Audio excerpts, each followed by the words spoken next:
This is Lisa from Mobile Tech Review, and it's Smackdown time, this time between two flagship phones. We don't get to do so many phone Smackdowns anymore because there are not many phones coming out, are there? But still, the new HTC 10, finally available in most countries, most carriers. Sorry, AT&T customers, I still don't think it's available for you. But anyway, it's out now, and we have the incumbent, the iPhone 6s. And we'll also bring the 6s Plus into this. So, two high-end metal phones, 12-megapixel cameras, lovely displays, lot to like. Which one should you pick? We're going to find out now. This video is brought to you by Nomad, a design company that specializes in creating high-quality, minimalistic Apple accessories. Every Nomad product is designed in-house by a small team in California, using high-performance materials for the best look and utility. Nomad makes some great Apple Watch accessories, including the strap, the Italian leather watch band in 38 and 42 millimeters size for the Apple Watch, and the stand. And this is one of my favorite stands, actually. This is an elegant charging stand made of aluminum. And then there's the Pod Pro, an all-in-one battery that lets you charge both your Apple Watch and your iPhone simultaneously. All of Nomad products come with a 2-year warranty, and shipping is free in the U.S. Go to hellonomad.com and use the coupon MTR15 to save 15% at checkout on anything that's not already on sale. That code is valid until the end of July 2016. So here you have two really lovely phones available in a variety of colors or shades or whatever you want to call it. iPhone 6s right here in rose gold, aka pink, with the white face. And here we have the HTC 10 in one of my favorite looks. It's that kind of matte black modernness. Now you can see the first big difference is going to be the physical size of the phone. So if you prefer a smaller phone, you have small hands, you have small pockets, whatever the deal is, obviously the iPhone would actually be an advantage there with its 4.7-inch display and smaller body and significantly thinner. It's also a little bit lighter. Now the HTC's 5.2-inch display is actually more mainstream in size these days. People really like their bigger phones, and phablets are even bigger, say 5.5 inches or even grander, and that would be the, well, here's the iPhone 6s Plus for the Apple alternative to that sort of product. HTC doesn't currently have a giant model out that's equivalent to the 10. We don't know if they will have it. Anyway, for a lot of people, this is probably going to be the sweet spot size. If you got to stretch your fingers, you got to wear a little bit baggier pants, that's going to be okay. This is your decision. This is not something where I say one is better than the other because it's ergonomics. It's up to you to decide which is more important to you, the bigger screen versus the smaller, more manageable size in the hand and pocket. Both of these have front fingerprint scanners. The HTC 10 has my favorite among Android phones, fingerprint scanner. It just really works very well and very reliably, and when it does that, every once in a while, it's going to make you enter your backup password in. It doesn't make you hit the enter key as well. It's just everything about it. They did a good job of thinking about making it easy to use. Of course, the iPhone's Touch ID scanner is superb. It just really works just about all the time. It works with Apple Pay. It works for purchases on iTunes and in the App Store. And for some online purchases, of course, with the HTC and with Android, you can use that with Android Pay if you want, besides obviously logging into your phone. Now, both of these are sturdy metal phones, pretty darn safe. From most mishaps, you're probably going to use a case anyway, just to be careful, because nobody likes to have a single scratch on the phone. HTC does make a couple of different color options, and some of these may vary by country. Here it is in just straight silver, in case you want to see what that looks like there. I think with the iPhone, most people are familiar with all the different shades that are available at this point. Both of these have a little camera hump or a little camera ring here. I know some people complain about that when they're texting. It makes the phone wobble, that sort of thing. It is what it is. They both have two-tone LED flashes on the back.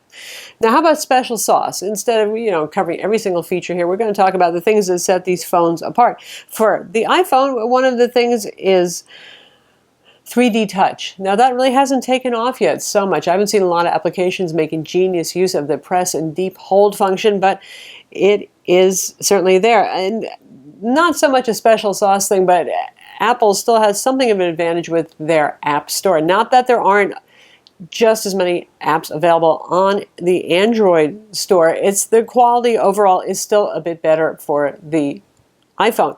If you take those casual games, like the many farm simulation games that you see, often Android is like behind several revisions or features or something like that.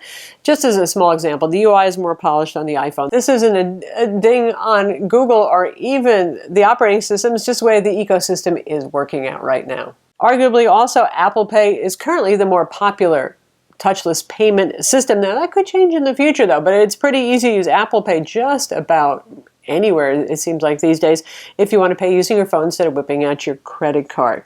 Now HTC has a lot of neat things. One thing is this USB-C connector on the bottom. It's actually USB-C 3.1. I've actually plugged in things like the Lumia display dock that has USB ports and display out and all that sort of thing. So it's versatile. It also supports quick charge, and it charges a lot quicker than the iPhone. HTC gives you a micro SD card slot. You have one pop-out drawer on this side, one pop-out drawer on this side. One is for your nano SIM, the other is for an SD card slot. So you can expand your storage. With the iPhone, the amount of storage you buy is the amount of storage you buy, and Apple does charge an awful lot of money for each additional storage increment. HTC used to have their boom sound speakers, but now they have a bottom firing speaker, and then they have one that fires from the front. It's not as awesome as boom sound sounded, but it's a little bit louder and a little bit fuller than the iPhone's speaker down here. You know, I don't know if I would call that a super duper deal breaker there, but for those of you who are audiophiles, HTC uses a high quality audio DAC. Audio quality is their thing, so with wired headphones, you're going to get the best sound out of the HTC 10. Now how about displays? Of course, the iPhone has a smaller display by ½ inch, so it's having lower resolution affects pixel density there. But 720p, a little bit better. We're talking 750 pixels on the shortest edge here versus QHD. Finally, HTC moves up to something beyond 1080p resolution, so 2560 by 1440. Obviously, we have higher pixel density here, over 500 ppi. Can you tell the difference? Does the iPhone not look sharp? Does it look pixelated ever? No, it doesn't, because they're both, in theory, exceeding what most of us can actually see with our 20/20 vision there. That said, the iPhone 6s Plus has a 1920 by 1080 display, so it ups the resolution some, but it's still not as much pixel density as our HTC. Again, I can't say that I can see the difference there.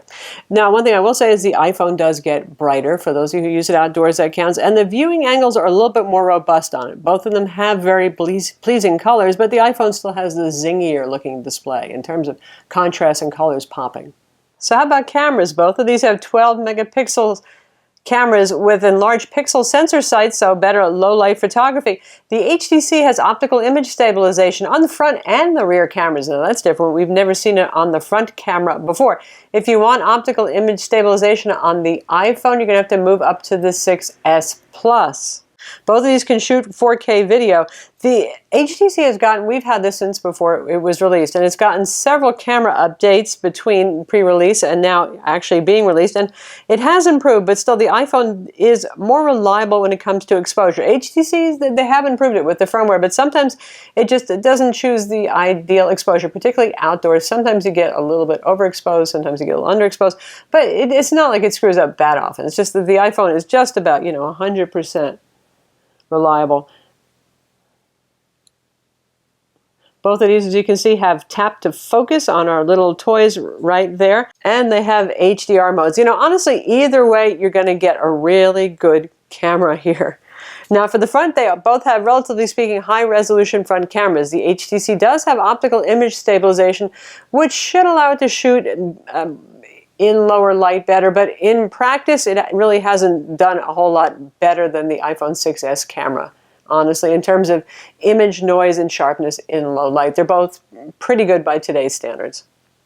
Now, how about battery and performance, too? So iOS and iPhones have a reputation for being quick little performers, even if they don't have the fancy CPU specs of Android phones, and that's still pretty much the case. The Snapdragon 820, the latest generation that's used in the HTC, is a little bit faster on benchmarks, just a little bit faster, and clock speed on that is 1.6 to 2.2 gigahertz. The Apple, of course, has a 1.8 gigahertz dual-core CPU with a multi-core GPU.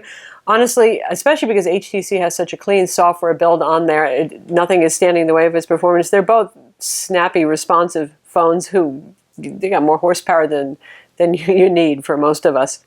Now, battery life, HTC has a much bigger battery, 3,000 milliamp versus 1,715 milliamp in the iPhone 6s. Of course, the 6s Plus has an even bigger battery, and it beats both of them in terms of battery life. HTC 2 days on a charge, and that's, optimistic. It really depends on how you use your phone. But it does outlast the iPhone 6S, whose battery life is not one of its most famous points.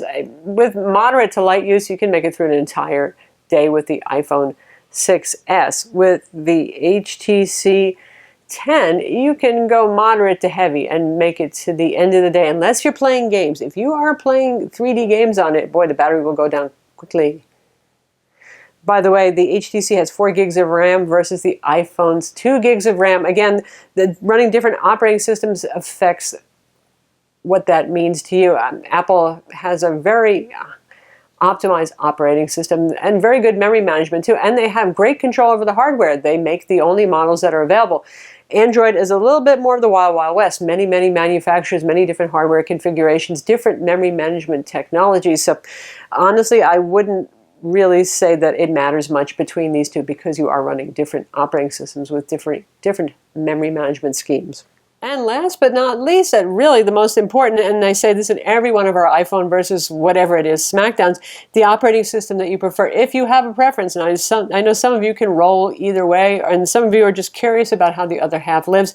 If you're in love with one operating system, you love Android, the way you can put custom ROMs on, the way you can put widgets on the home screen, everything like that, well, the HTC 10 is probably a better choice. If you've been an iPhone, iOS loving person, I'm not sure that that's going to make you adore Android, is it?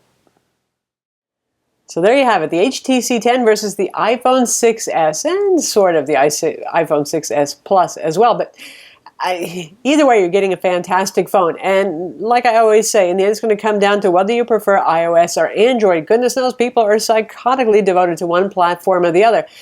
Beyond that, if you're pretty open-minded and you mix and match, you might have an iPad or an Android tablet, you want the opposite system for your phone. The HTC 10 is one of my favorite Android phones right now because of the clean software build. It's very good looking, it's durable, it's not glass like the Samsung Galaxy S7, so I don't have to worry about dropping it when I'm out and about. And the iPhone, as ever, brings a really wonderful app ecosystem, stable applications, and it's smaller, thinner, and lighter. So for those of you who particularly want a smaller phone, it's still going to be the iPhone 6S. Even though Apple's up to 4.7 inches, that's still small compared to the 5.2-inch HTC 10. I'm Lisa from Mobile Tech Review. Be sure to watch our video reviews of each of these phones, read our written reviews, and subscribe to our YouTube channel for more cool tech videos.